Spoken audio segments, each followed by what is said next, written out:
Hello, everyone. This is Pastor Alan Hathaway from the Garrison Church of God. I'm glad you joined me for this particular message. I'm excited about this one because I get to talk about some of my favorite people in history. I also get to talk a little bit about Peter and about the quality of the man. I want to talk to you about a quality life. We often believe that being godly means that a person cannot live a productive or practical lifestyle.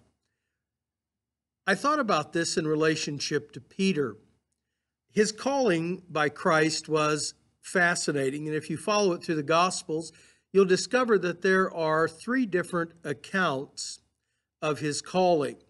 The one in Matthew and Mark, which is identical, probably is a condensation of the account that Luke gives, but it may be a separate account of a calling, which tells us that the calling that we have in our lives is a process, because Peter's first meeting with Jesus actually comes in John's Gospel when he and Andrew are on a vacation listening to John the Baptist, and Andrew brings him to Jesus.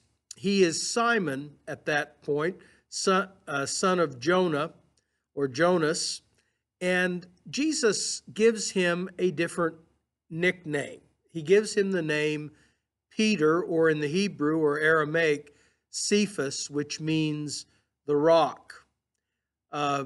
Peter doesn't seem much like that type of a man. He doesn't seem to be a man of stability and character.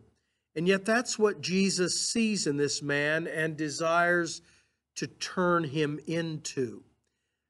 As we follow his life and as we follow his experiences through the Gospels and through the rest of the New Testament, we discover a man who is transformed into a man of character, a man with a quality lifestyle. Those things are important for us in our own lives. Peter will discover the things that mean character in his life, and he will share those with us in this letter, beginning in verse 5 of chapter 1 of 2 Peter.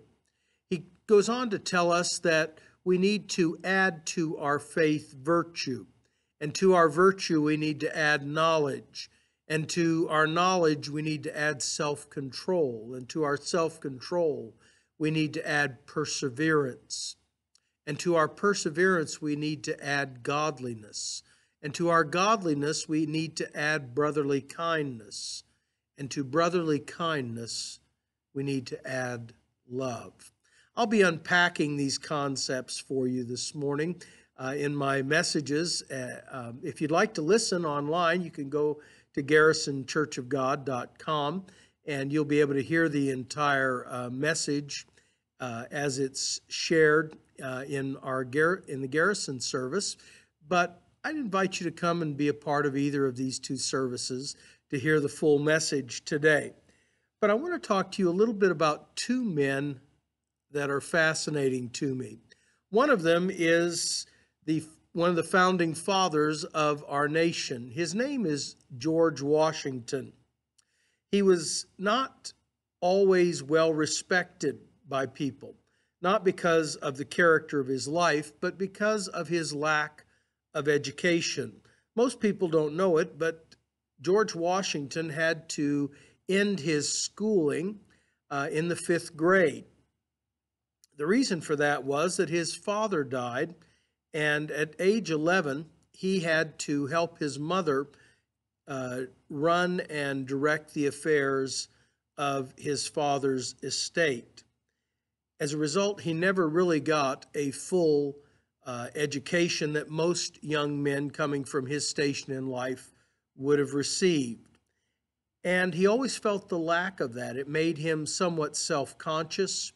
It also made him somewhat reserved in public because he understood he didn't have all of the training and knowledge that most of his peers did. He was certainly a handsome man and taller than most others. He came from a an aristocratic Virginia family, but he also was somewhat shy in public settings. Most people don't know that about him. He determined between the ages of 11 to 16 to follow a code of conduct that he had meticulously copied, 110 rules in his life that he followed and developed throughout the rest of his life that helped strengthen his character and leadership as a man. It primarily promoted the idea of integrity and honor as a man, and those things stood him in good stead. He also was a man of unyielding decisiveness and courage. He was committed to it. When he was committed to a direction in his life, he followed it unwaveringly. He was also a man that was unflinching in danger. That was one of his great qualities as a man. I'll be sharing a little bit more about him as a person, but one of the things that he deeply tried to approach in his life was this concept of integrity and honesty. In fact, that was one of the things that he wanted to be known as, a man of integrity and honor and honesty. That's something that's worth living up to in all of our lives. Most historians now believe that without two critical decisions in Washington's life, we would not have the democratic republic that we now enjoy as Americans. The first decision came at the close of the Revolutionary War, when Washington, to everyone's surprise, stepped down from leadership of the Continental Army. He was a winning general. Most people expected him to seize power and go on to proclaim himself essentially king of the United States. His army wanted that. They wanted him to declare himself king. But he stepped down because he said, "I have completed my public service." And then when he was elected President of the United States, our very first president, after 2 terms, he again willingly stepped away from that position. That was an astounding thing, and most of Europe was shocked by that decision. They expected him again to declare himself essentially a monarch or a dictator. Had Washington not made those 2 decisions, most historians believe that the United States would have ended up either like Britain, modern Britain, or modern France, or even worse, like many of the countries in Central and South America that have gone through countless revolutions and struggle with forming a solid and cohesive government.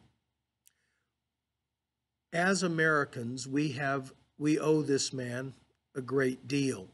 Another American that surprised me when I was out fishing with my dad one day, we were talking about men throughout history that displayed unusual integrity.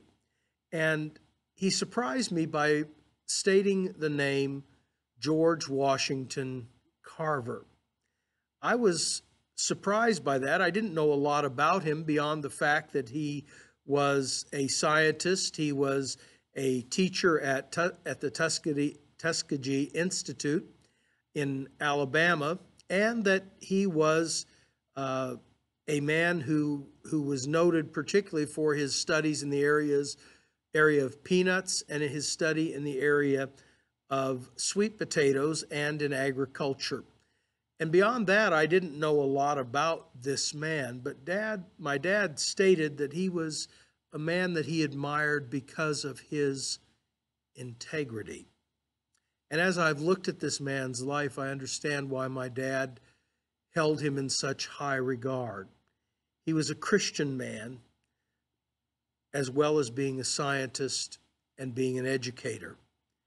He was deeply committed to Jesus Christ, and deeply committed to being a man of integrity and honor throughout his life.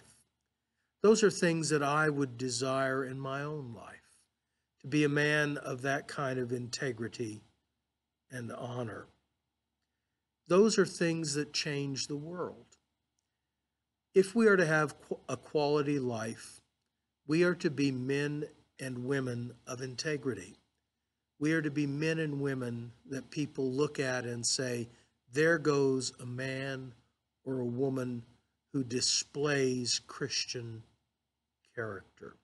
George Washington would say near the close of his presidency that it is more important for us to display Christian character, that it's wonderful to be a patriot, but it's more important to display Christian character. And that's true in all of our lives. We need to be men and women of Christian character.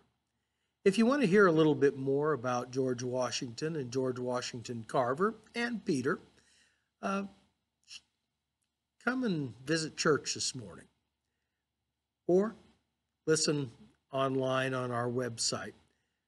Thank you for listening today. God's blessings on you, and you take care of yourself.